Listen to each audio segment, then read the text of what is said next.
It's Monday, time for another mortgage rate update. Here's what happened last week. Last week, mortgage rates didn't do so well. We had a good inflation report, cooler than expected, which is great, but because of increasing tensions in the Middle East, oil prices went up, and basically last week's inflation numbers kind of were thrown out with the bathwater. This week is shaping up to be a fairly quiet week. No really impactful economic data, but here are the three things you need to look out for if you're curious on what mortgage rates are going to be doing.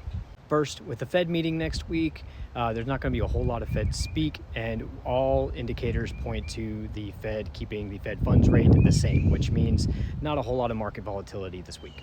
The second thing is geopolitical, what I just mentioned. Although inflation seems to be coming back in line with where we want it, the oil prices have shot up, and that's causing concerns about inflation to again increase. Higher inflation, higher mortgage rates.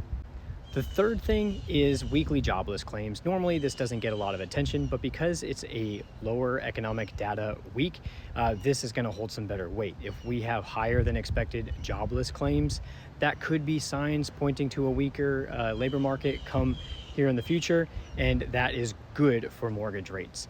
If you have any questions about mortgage rates or you're looking at locking in your rate anytime soon, give me a call and let's talk about your options.